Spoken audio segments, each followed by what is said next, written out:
We're just giving folks a few minutes to log in right now, too.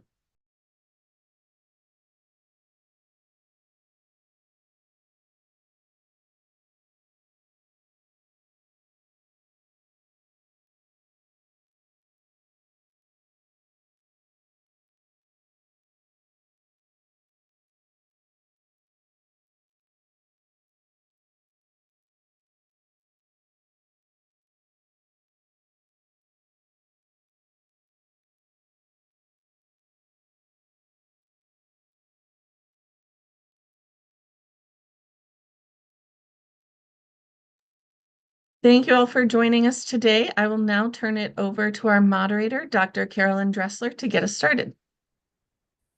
Thank you, everyone, for joining this Action on Smoking and Health webinar. My name is Dr. Carolyn Dressler, a longtime supporter of ASH and fortunate to be a board member. We're here today to share information about the recent Conference of the Parties, the COP, for the Framework Convention on Tobacco Control, the FCTC. The COP is a meeting of the parties to the FCTC. This means 182 countries, plus the EU joined as a party. And all of us, all of the speakers you'll see today, we're fortunate to be at this COP. The purpose of the COP is to enhance implementation of the various articles on the FCTC. ASH was present at this meeting of around 1,200 delegates from the 183 parties because it works with other countries or parties as they work to enhance or improve the implementation of the FCTC. For example, you will hear about Ecuador introducing a topic and then helping Ecuador in framing it. But the countries do the heavy lifting and the negotiations and finally consensus on the topic being approved. We will have three presenters. Laurent Huber, who is the Executive Director for ASH and worked on Article 18. Chris Bostic, who is the Policy Director for ASH, who worked on Article 2.1.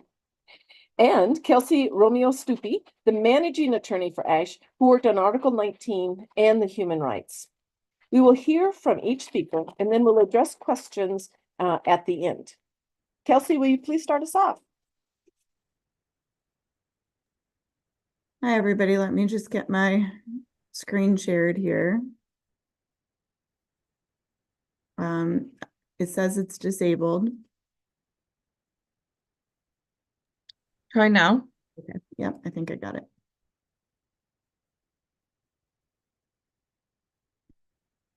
Okay, can you all see my screen? Yes, okay. Hi, I'm Kelsey Romeo-Stupi. I'm the Managing Attorney for Action on Smoking and Health. As Carolyn said, I'm going to talk today through the Article 19 decision and the human rights decision. Article 19 is on liability, and we were lucky to have Corporate Accountability International work very closely with us throughout our Article 19 advocacy. So I just wanted to shout out to them and their amazing work in this area.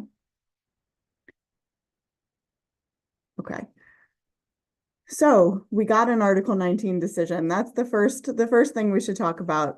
This COP decided on Article 19, which means for those of you that are new to the COP process, that this was a formal decision by the parties. It's been gavelled in, and the parties are held to these decisions. The Article 19 decision calls on three separate groups. So I wanted to talk a little bit about all three of them. The first is the parties, which means the governments that are party to the treaty. The Article 19 decision calls on parties to hold businesses liable, to require accountability and transparency, to consider strengthening liability regimes, to essentially establish or strengthen sanctions, to exchange information on liability. Excuse me, I have a little guest here, home sick from school, excuse us. We also have a call on parties to ensure policy coherence. And this was especially important because they specifically highlighted in the decision policy coherence around the Sustainable Development Goals and non-communicable diseases and the environmental agenda, which we're going to talk about later. But there's a lot of interlinkages between these decisions, and I wanted to make sure to highlight that really early. So here's the very first one. And then G is to call upon international and regional organizations in which parties are represented to ensure that work supports tobacco control and does not undermine it. So that could include on a lot of different things, but for example, the Pan American Health Organization or the European Court of Human Rights. So there's a lot of things that could fit into this. And then the last one for parties is to closely monitor transactions that could interfere with and undermine public health policy. So that's what the Article 19 decision asks of parties.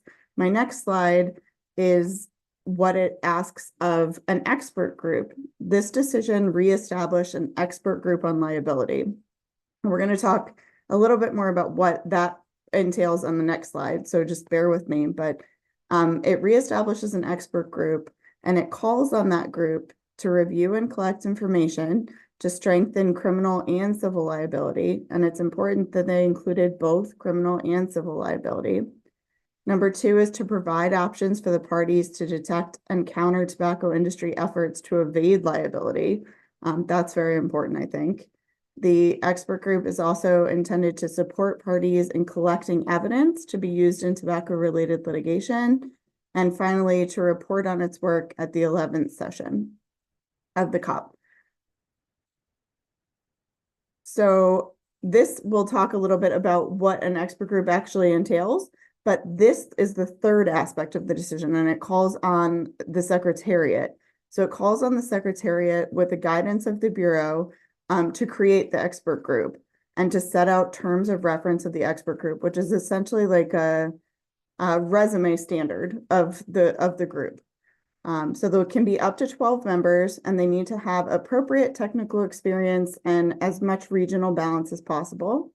Then there also can be up to 2 observers with relevant experience that represent civil society organizations that are accredited observers to the COP. So it asks the Secretariat to first create the expert group, then to make necessary arrangements for the expert group, including the budget. And then the second part of that is that it asks the Secretariat to continue to raise awareness around Article 19 and the tools around Article 19, and to participate in global fora to promote policy coherence between tobacco industry liability and the development of international law in relation to the environment, human rights, and regulation of business conduct. So again, the interlinkages between these decisions are really important. That links to Article 18, which Laurent is going to discuss, and the human rights decision, which I'm going to discuss, and helps them bolster each other. So I think that's really important to consider. And the last thing is to include an item on liability in the provisional agenda for each regular session of the COP, which just means that we'll keep talking about this moving forward. So that was a lot of decision. And I wanted to highlight what the next steps are for civil society. The first is that the expert group needs terms of reference. So they need to decide what would be valuable in this expert group. And that decision comes from the Bureau and the Secretariat, but they might seek some suggestions from civil society as well, and we should be ready to provide those. One thing that I think from ASH's experience would be really important to have is a criminal law expert. There's been a lot of civil litigation around the tobacco industry around the world, but very little criminal. And I think that's something we'd like to see moving forward. And because we have an international contingent, civil doesn't always mean the same thing in other countries. So civil liability is, when I'm referring to it, means a lawsuit without a crime, but it's a recovery of money for damages. And a criminal case is a crime. So you're accusing the tobacco industry of fraud or manslaughter, depending on what the crime is. So after the terms of reference are established, the expert group will be established. As I mentioned, 2 civil society observers can be present. So that's something that we should consider as a civil society group. And then also advocacy to raise awareness around Article 19.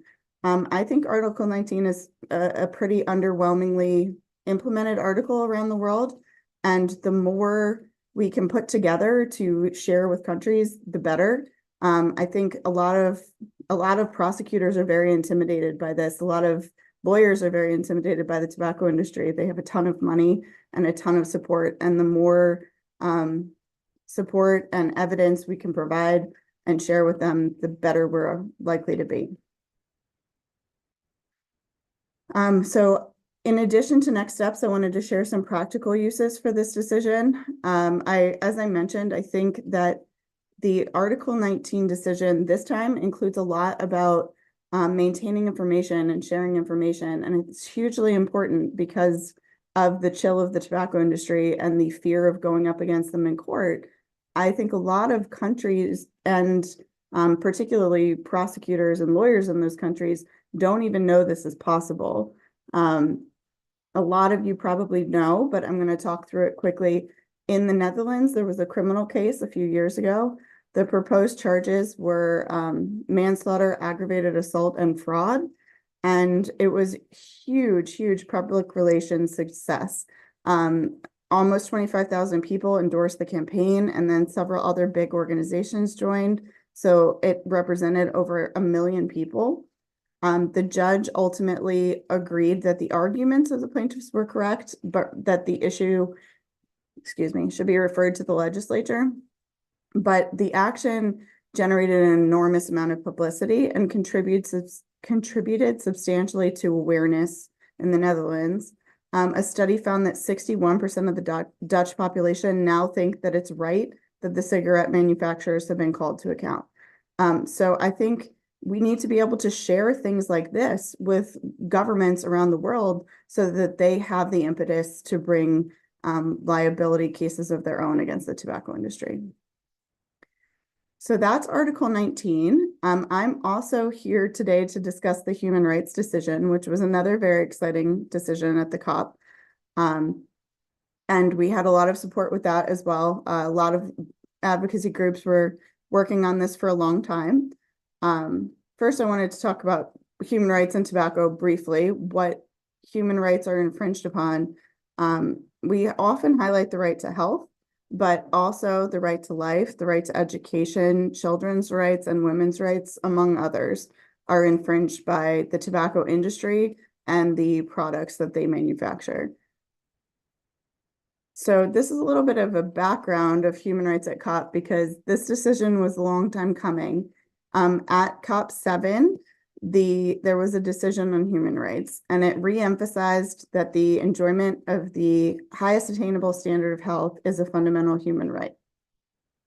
Then began the advocacy for a further human rights decision. Unfortunately, at COP8, it became a real sticking point and no decision was achieved. And then we had COVID and we had a virtual COP with very limited agenda items. So we did not have human rights on that. During this time, there was a lot of advocacy around human rights decision. Ecuador had proposed the decision at COP8, and they were keen to do it again, but wanted help connecting with other governments and making sure that their decision was in the best place possible, especially given I think it's fair to say the surprising controversy of the human rights decision at COP8. So I think they wanted to be extra prepared going into COP10. So at COP10, we finally got the human rights decision, something like 5 years in the making. So it was very exciting. So this is the decision that was achieved at COP10. So that's just a picture of that. There are two major elements to this decision, although the preamble lists a lot of very important human rights background as well. So I don't want to discount the preamble, but the substantive part of the decision really has two elements, and civil society can support both. So I wanted to talk about them a little bit here. The first part is that the decision encourages parties to consider including FCTC principles and implementation efforts when engaging with UN human rights mechanisms. That means when parties are doing their other human rights reporting, for example, to the Convention on the Rights of the Child, this encourages them to include the FCTC. So to discuss targeted advertising towards children in their countries when reporting on children's rights. So a lot of times I think Human rights are a broad spectrum, right? I just mentioned how many rights are included.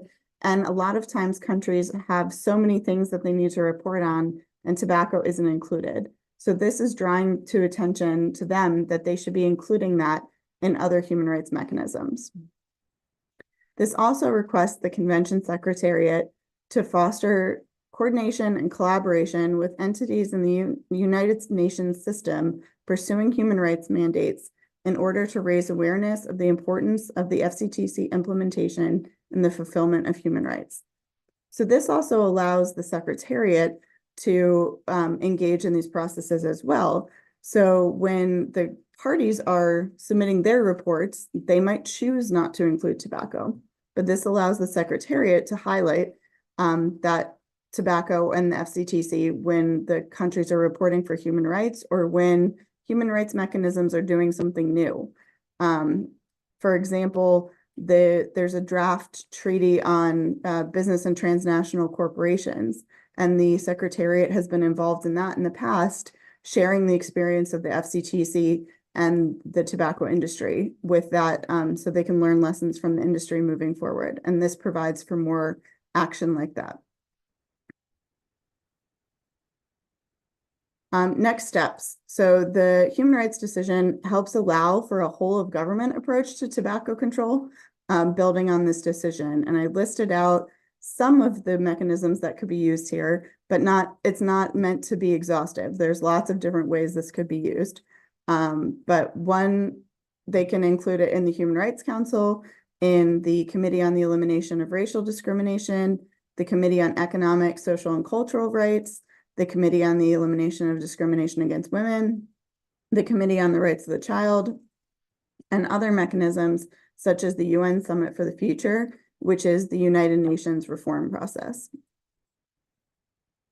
And that's it for me today. I think we're going to do questions at the end, so I will go ahead and pass it along to Chris Bostic. Thank you very much.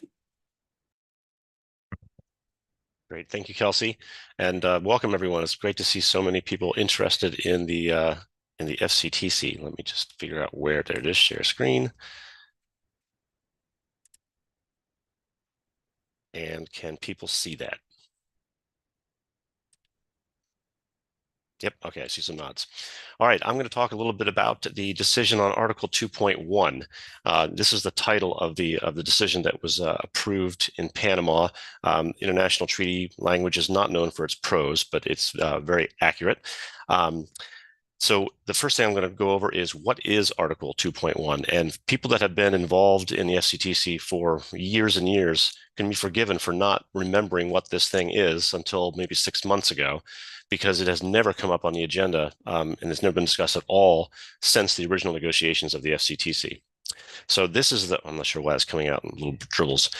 This is what what Article 2.1 says, but the meat of it is highlighted there. It encourages parties to go beyond the minimum measures in the convention. And the reason for that is there's four good reasons for why the framers of the FCTC wanted to put this in there. The first is that they wanted to make sure that the FCTC specific obligations were a floor and not a ceiling. That was debated a lot at the original negotiations, and we came out. Of course, we wanted to be a floor because we want to always push on tobacco control. Second, they understood that the negotiations of best practices between 2000 and 2003 was a moment in time in terms of our understanding of how to best address the tobacco epidemic, and that best practices would evolve over time. So they wanted to make sure that that was written into the treaty. Third, is part of what makes the Framework Convention on Tobacco Control a framework convention. Unlike other treaties that are not framework conventions, it is meant to evolve over time. This is similar to the Framework Convention on Climate Change that you probably followed. They said they're COP28. It's meant to go forward, so they have things like protocols and other accords as they move forward in time. And then finally, and I think this is a big one, they wanted to attempt to forestall the tobacco industry from making the argument in courts that any government that put a policy in place that wasn't in the FCTC was against international law. Now, that hasn't worked. The industry has constantly made that argument, especially in their trade lawsuits, but no court has ever recognized it, fortunately.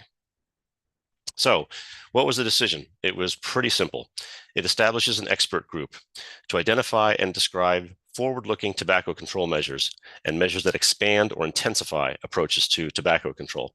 A little bit about that phrase, forward-looking tobacco control measures. We read this as endgame, and it was Canada that put forward this decision, and it's not like endgame is a dirty word to them. This was just the language that they had been using internally. And so when we talked about this at COP, I at least talked about endgame, and the decision does specifically limit the expert group to things that are beyond the FCTC. So, for instance, they're not going to go back and look at the Article 8 guidelines for smoke-free air. That they're only going to go after these forward-looking measures. And then the second thing the decision requires is that this expert group reports back to COP11 in 2025. Sorry, I can't even read the top here.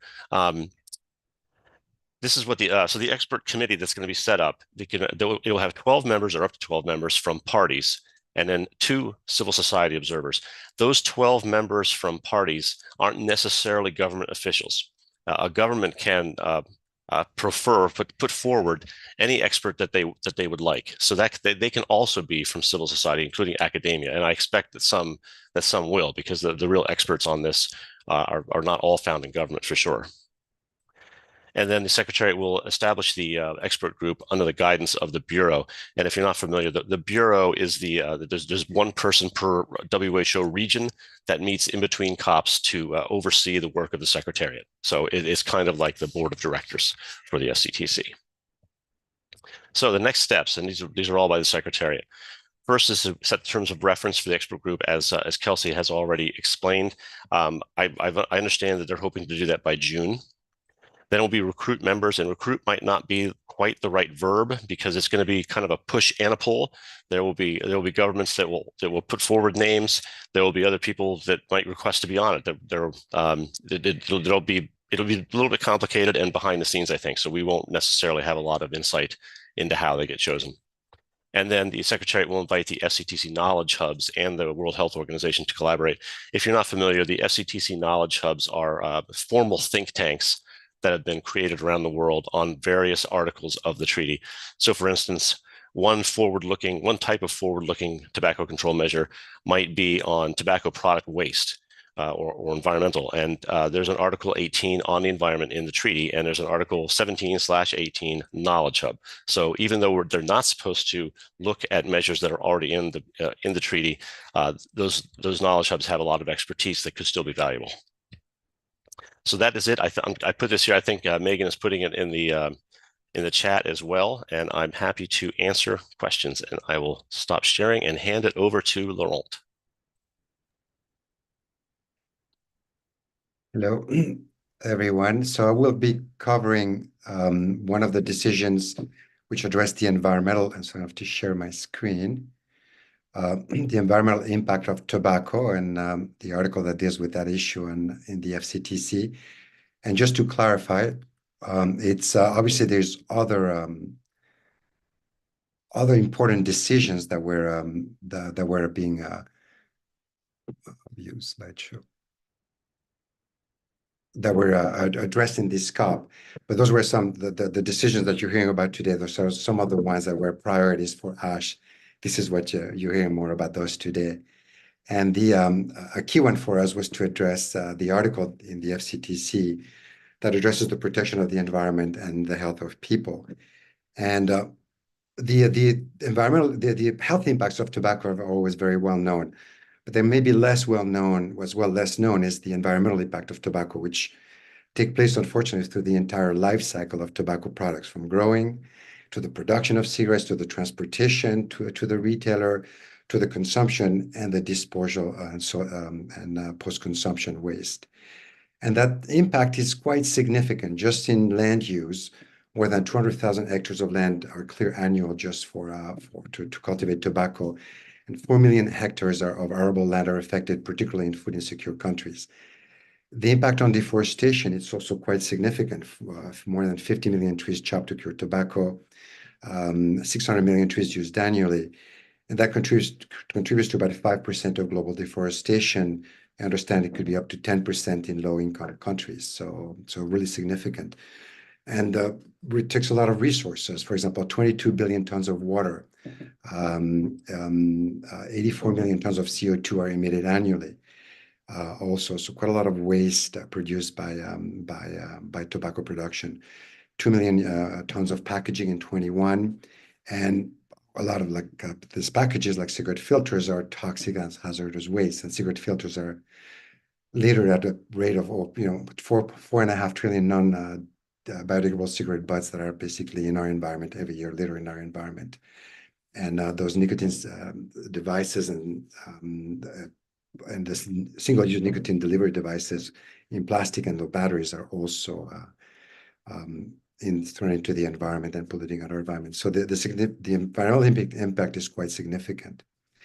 So, but fortunately, the treaty does have an article that addresses that issue. And for those of you who are not as familiar with it, it's Article 18 of the FCTC on the protection of the environment and the health of persons. And the article states that in carrying out their obligation under this convention, the parties agree to have due regard to the protection of the environment and the health of persons in relation to the environment in respect to tobacco cultivation and manufacture within their respective territories. But it's an article that has been to date fairly neglected when it comes to implementation at country level, and even not getting a lot of attention even within the FCTC process itself. So just before the treaty began, there was first a pre-COP that was held in Brasilia, in November, and Brazil proposed a decision on the issue of Article 18, which was then joined by Panama and Ecuador, and presented to the Conference of the Parties for consideration, negotiation, and adoption.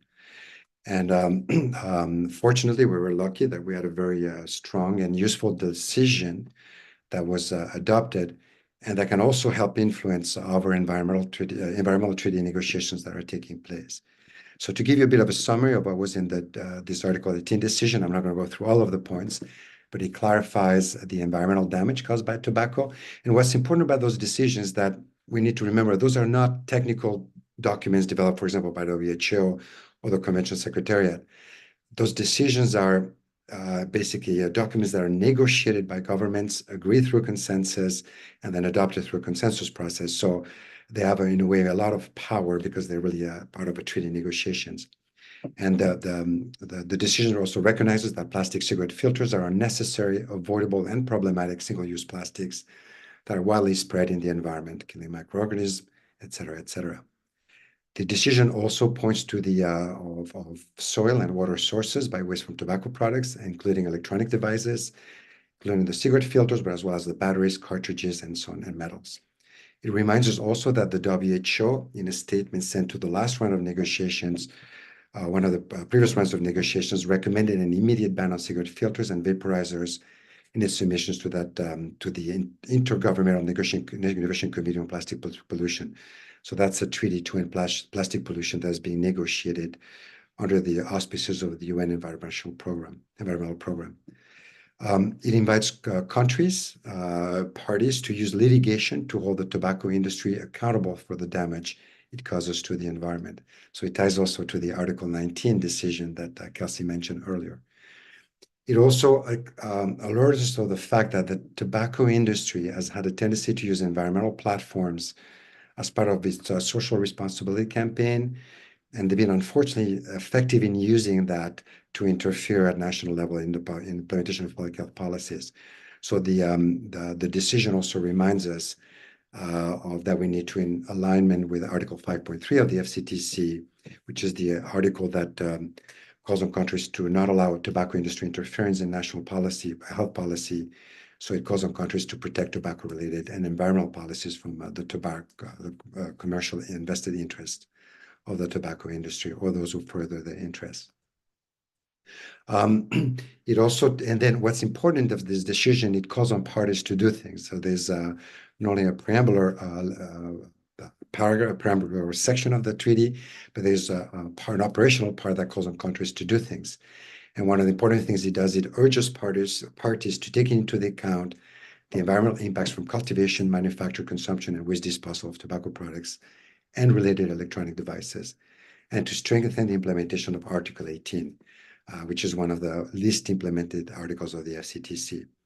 And also encourages parties to consider comprehensive regulatory options regarding filters in cigarettes and other tobacco and related products and electronic devices.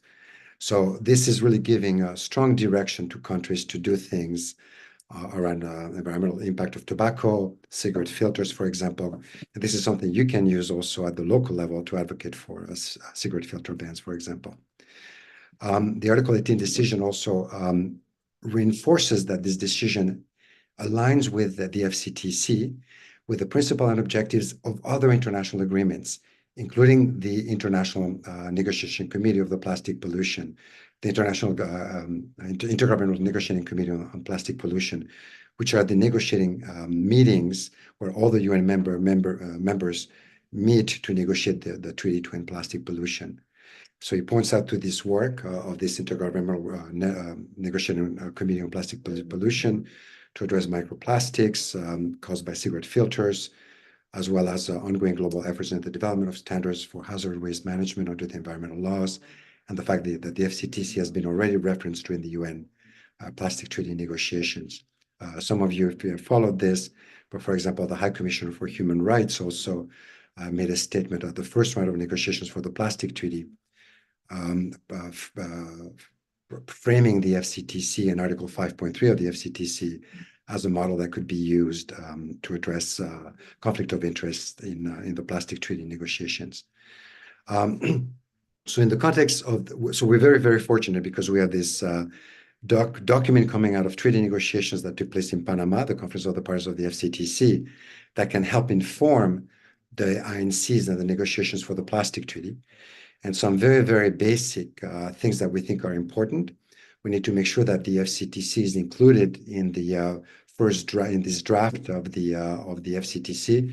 In the preambular language, there is language that calls on synergy between the plastic treaty and other environmental treaties. And we think that the FCTC, as suggested by this decision, should be included in that preamble along other treaties. And currently, it is not. Also, we need to make sure that cigarette filters are not are considered hazardous waste, plastic waste, and not included in the circular economy. They should be included in the list of problematic and avoidable plastic products that must be banned. And no substitute should be encouraged, given that there's no evidence that such alternatives can be safer for the environment or for the consumer of this already very dangerous product. And again, I was mentioned earlier, the tobacco industry has been notoriously using greenwashing. Here's a case in France, for example, where the tobacco industry used and worked through an eco-organization to deal with cigarette filters. And they were totally infiltrated by Japan Tobacco International, Philip Morris, and so on and so forth. You can see a picture of the mayor of a town with the tobacco retailers promoting that environmental work in collaboration between the tobacco industry to deal with cigarette filters, basically the problem they are creating. Fortunately, this you can see a news article on the right where that relationship was terminated because of that conflict of interest. But it's something we need to always be looking for. So that's why in this context of the plastic treaty, we need to make sure that the tobacco industry is not treated as a stakeholder or a responsible producer, and in the context, and they should be made to pay for the pollution they create, as also suggested in Article 19 of the Article 19 decision, but not be stakeholders. And we also call on countries negotiating the plastic treaty, obviously, to put adequate firewalls to address corporate conflict of interest that could undermine the outcomes of that treaty, of the plastic treaty negotiations. Again, that decision, you can really use it even at local level to promote environmental movements addressing to tobacco issues with your town halls, your states, and so on and so forth. Also, very quickly, I was asked to address, there was a Panama Declaration that was adopted also at this last COP. And I'm not going to go through all of the points of the Panama Declaration, but also it calls on, just mentioned 3 points, which I thought were important. It calls on countries to strengthen implementation of measures and further enhance policy coordination within governments to prevent tobacco industry interference in public health policies, and according to Article 5.3 of the FCTC. It calls on countries to explore and strengthen measures to prevent and address the negative impact of tobacco on the environment, including the relation of plastic filters and other tobacco products, deforestation and disposable products. So again, the declaration links to that decision on Article 18. And it also includes into that declaration for countries to consider including the FCTC implementation and the implementation efforts when engaging with the UN, United Nations human rights mechanisms and bodies. So aligns also with the human rights decision that have been presented first by Panama, by Ecuador that Kelsey presented. So this is it for me. But again, what I really do is I encourage all of you to use those decisions for promotion of your tobacco control campaigns at local level. And for example, if you're working on cigarette filters bans at the local level, this is something you can use to advocate for your positions. Thank you very much. I'll leave it at that. Thank you, all of you, for excellent presentations, and excited to move to the questions. So again, asking any attendee to put a question in the Q&A box, and we'll go ahead and address them. The other thing is you're putting your questions in there. Let me just say that I had the opportunity to attend this COP and the previous in-person one, and I would urge anyone who's interested in any sort of negotiations, particularly on tobacco control, to see if you can attend. You do have to be accredited as an observer, but there's numerous organizations that are. But think about it. It is, I think we call it watching sausage being made. But it is, when what you've just heard is amazing what the outcomes can be. So I would just urge you all to think about that for COP11. So let's address some of the questions. This one, Kelsey, I'm going to send to you. So the FCTC principles that you were talking about, what the heck are they? And do they come out of the FCTC document, or are they inferred, or what? So FCTC principles, I would say largely can be inferred from the preamble, the chapeau, or from other places, but some documents actually lay them out, like the 5.3 guidelines actually lay out principles. So they're sort of a variety of sources, but a number of them are inferred from the introductory material. Okay. Anyone else address it? That was the question on the principles, you mean? Yes. So Yes. they're the guiding principle. They're all the section 4 in the treaty. Okay. All right. The next one, Kelsey, is asked of you. So in order to proceed with Article 19, criminal liability, how do you convince governments that they are likely to gain from this implementation? And what are some options that are out there for Article 19? So I think that what the decision suggests of maintaining sort of a repository of case law and successful precedent is incredibly helpful.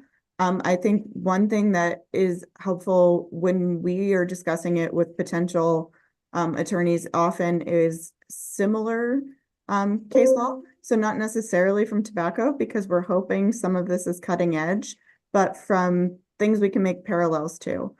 So I think the environment is a great example now of there's a lot of corporations being criminally or civilly charged with causing harm to the environment. And this is providing some great precedent and some great case law for potential tobacco control in the future. And I think we are, at least in the United States, and I would say around the world in a lot of places, we're sort of turning the tide on corporate, I don't know what the word is, not immunity, but corporations being too big to sue is not something that is a thing anymore in the United States, or in a lot of places in the world. So I think keeping these cases together and trying to illustrate to governments that this is possible is the most important step. And then also connecting like legal systems to chat about what they've done. So there's a lot of different legal systems around the world, and this isn't a basic law school class, so I'm not going to get into them here, but connecting countries that have similar legal systems that have had successful cases with other countries with similar legal systems is really important. And I think as civil society, we can help do that, but the expert group and the Secretariat absolutely will further that with this decision. Thank you.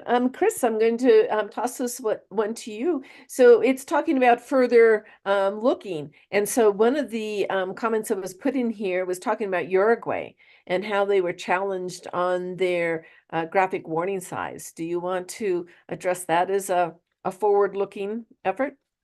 Well, certainly it was forward-looking. It was on Uruguay's part that was a rather unique solve for the problem that they had. But Jeff's point that the industry it not only ignored 2.1 but ignored the Article 11 guidelines in arguing that it was illegal under the FCTC. That's been repeated in both of their trade lawsuits against Australia's plain packaging. They made the same argument. But like I mentioned, no court or trade tribunal has ever agreed with them on that. Okay. You just Laurent. add to that, one of the things that we note with the tobacco industry is what they do is every time there's a novel measure being introduced, they try to put the onus on the health agency, saying, "Oh, you have to demonstrate that this is gonna help and reduce smoking." So they often use that tactic of suggesting, "Oh, if it's something new, you have to demonstrate that it is going to work." To which often I hear Chris and others say, well, it's generally always better than the status quo. So, well, let's follow up on that a bit. There was a comment in about Article 18. It doesn't say anything about secondhand smoke. I don't use environmental tobacco smoke because that's what the industry says. But secondhand smoke, or for that matter, thirdhand smoke. But Laurent, it doesn't say anything about that in the environmental Article 18. no, but it is very well addressed in Article 8 of the FCTC and its guidelines. So yes, I mean, we would agree. And even at the beginning, when smoke-free policies and even Article 8, it would be, when it was not so popular of a topic, but it was well recognized that the exposure to tobacco smoke indoors was one of the biggest forms of indoor pollution, for example. So yes, it is. But in this context, I think the intent from Brazil when they first proposed this decision was to address the very neglected focus on the environmental impact of tobacco through its entire life cycle, which is not insignificant, especially for a product that does nothing for society. So given that is something that have been truly ignored to date. And if I remember correctly, if my memory serves me right, the topic of including this Article 18 came from the African region during the negotiations. I think it was during INB2 of the treaty negotiations that would have been in 2001 through some of the regional meetings. And it was a young lawyer from Uganda, from civil society, who presented the idea, with this picked up by some of the African countries, and that then was introduced into the treaty. So a very important concept, but then was very neglected. And one of the things that the decision does, and also pointed out, is that it's one of the Article 18 is one of the least implemented articles in the FCTC, and to a large extent because of strong tobacco industry interference. We keep coming back to that, don't we? Okay, so this next question so for Chris and Laurent, has any country been held accountable for their tobacco product littering? So that's a tough one. Not to my knowledge has an entire country actually dealt with this entirely and made the industry liable for it.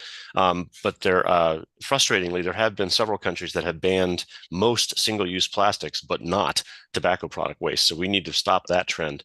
But there have been a couple of interesting endeavors by cities. A few years ago, San Francisco passed a special fee per package of cigarettes to pay for cleanup of cigarette butts in their city. And then just this past year, and it's still ongoing, the city of Baltimore is suing the tobacco industry for the costs of cleaning up the waste in Baltimore. So I know a few other cities are considering that as well. So we can be ambitious and we can be creative in using this. Chris, there's some states, Ireland, for example, is moving forward with bans, and some jurisdictions are considering it. Yeah, in the UK, I should have mentioned, the UK has recently decided to ban single-use vapes. So that's a huge deal because that's a growing problem for tobacco product waste. Well, it's something we'd like to see become a bit of the norm of really considering this concept also of banning cigarette filters, or really making the government making the industry responsible, like what California did. Some have talked about it, like in Spain, in Catalonia, it's been talked, but I don't think it's yet it's not implemented well at all, as far as I can tell. Actually, based in Spain, we still like it would be great to have a really good model moving forward and a good example. And it really would make sense. It should be one of the single-use plastics that should really be the low-hanging fruit to ban. But unfortunately, some of the jurisdictions that are banning single-use plastics, whether it's like straws or single-use plastic bags, have still not included. They are yet to include cigarette filters in their bans. And can I just add just one more thing? While we're on this topic, I want to make a plea and a pitch to everybody on the call. Most of you are aware that we've gotten involved in the UN Plastics Pollution Treaty, where we're trying to get plastic tobacco waste banned. Please don't depend on that. There's not a great track record of the UN solving environmental problems. But what we need to do is do this country by country and not to wait for this treaty to see if it ever sees the light of day or if it has anything in there about banning cigarette butts and vapes. Thank you. Yes. So there's a couple questions in here about, well, how bad are cigarette butts? What do they really do? And what do they do in water departments? There's a comment in there. And before I ask, I'm just going to ask Megan, there's a link in the questions that is about lithium batteries. I'm going to ask you if you can please put that over in the chat so everyone has access to that. So thank you for submitting that. But let's go back to cigarette butts or address lithium batteries or single-use plastics. What's so bad about them? I'm not sure we have enough time in 13 minutes to get into all the things that are bad about them. I would refer you to the ASH website, which points to a lot of other sources, especially from Tom Novotny's group out at San Diego State University.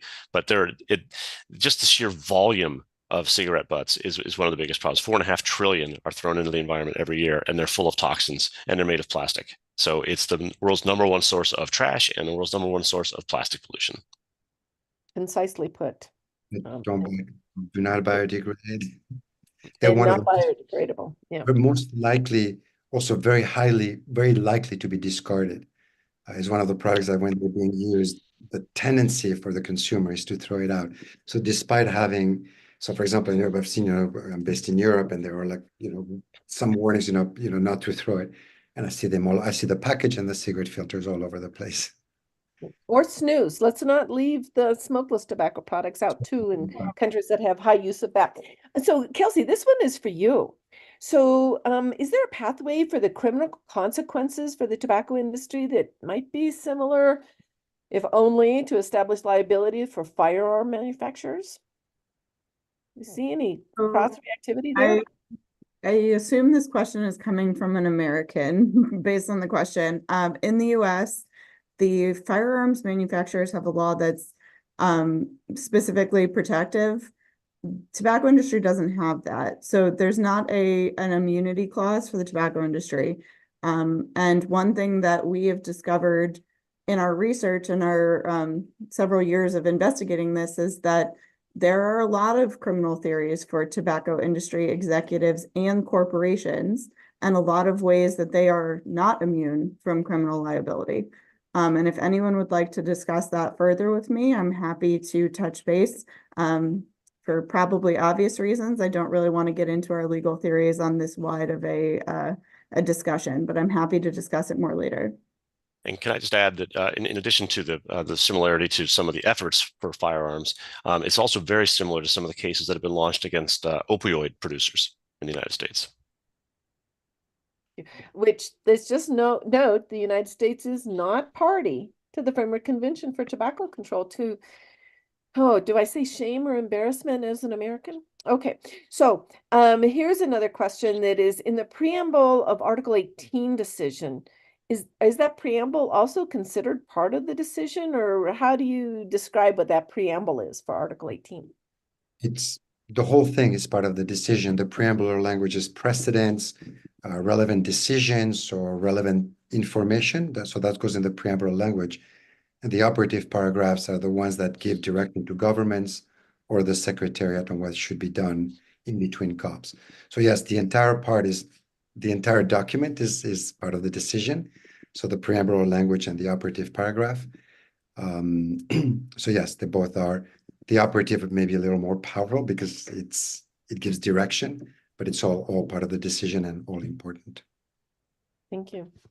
A question to any of you guys about how we measure the FTC or ISO method for measuring tar, nicotine, carbon monoxide. How is that being used?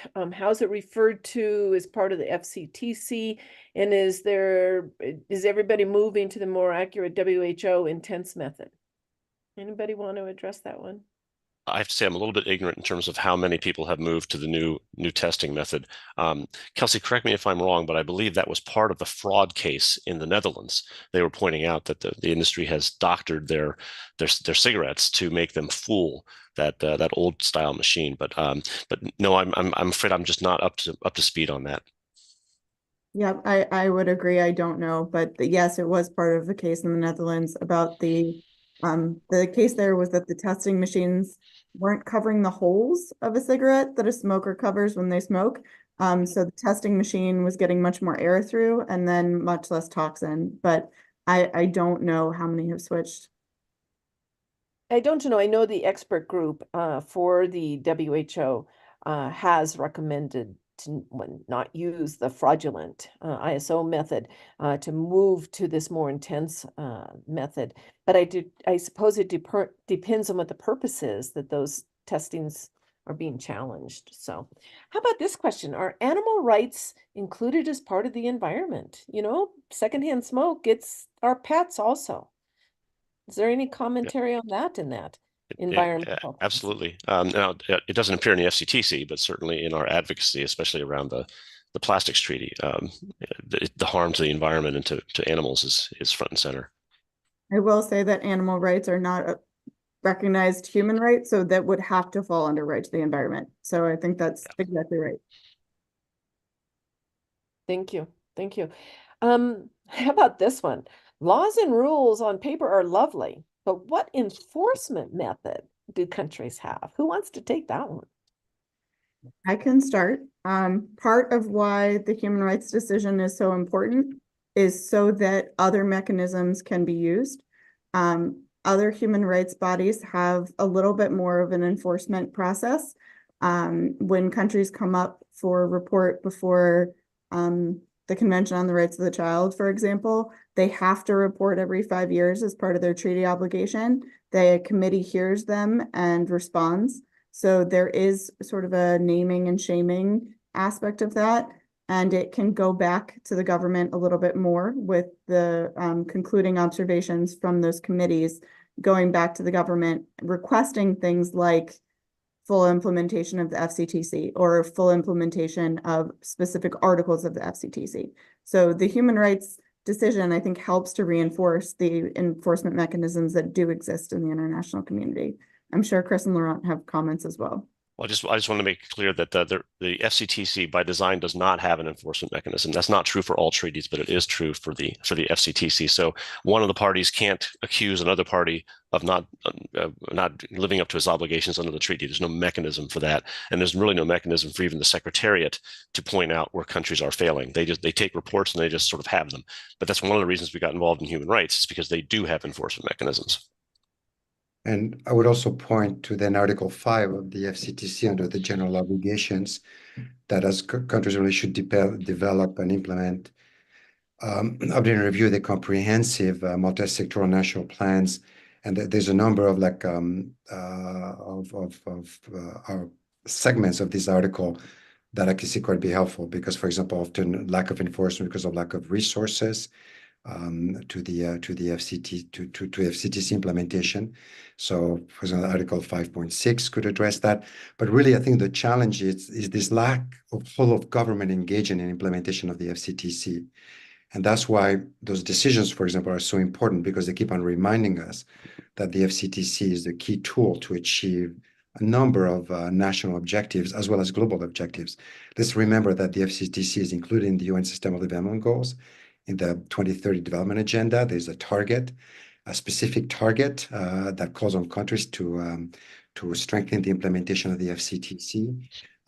So really, it's getting that whole multi-sectoral approach, so the whole of government supports the FCTC implementation, because that is the problem. Of course, if you have a treaty that's ratified by the country, but most of the other either ministries or parliamentarians are not even aware that your country has ratified the treaty.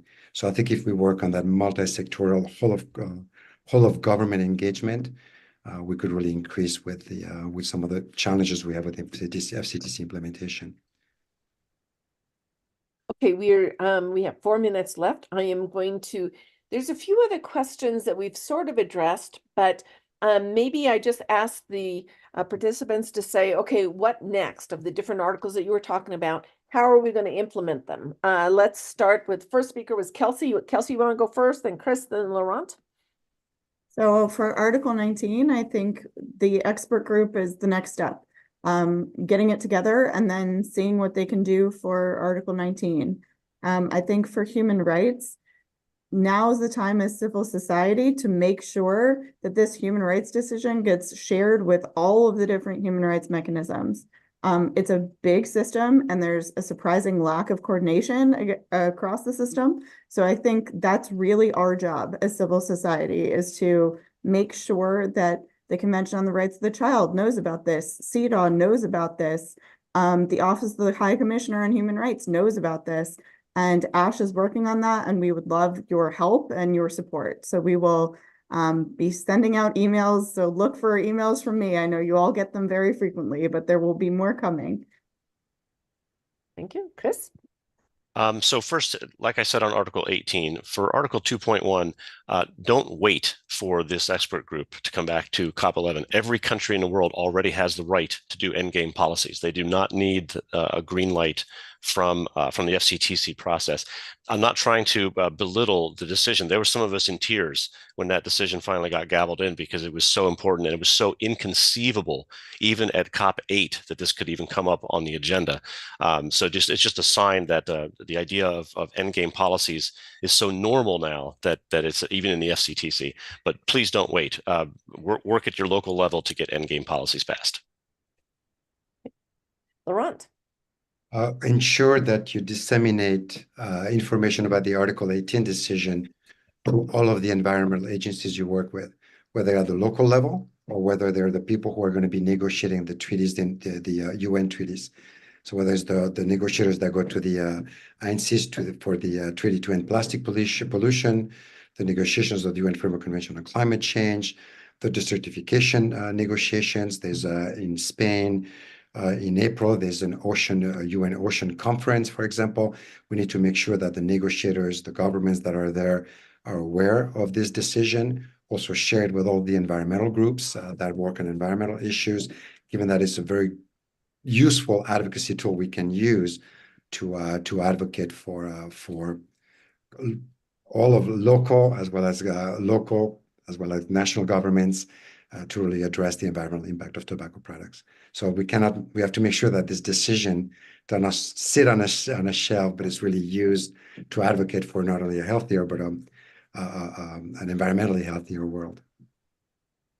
Thank you. One last comment I see is every state in the United States has the explicit right to pass in-game policies. So in the US, perhaps we can do that. So what a superb webinar. Thank you ever so much for the questions and for the presentations. Y'all were great. You see on the screen the next one. We look forward to seeing you there. Thank you all. Bye-bye.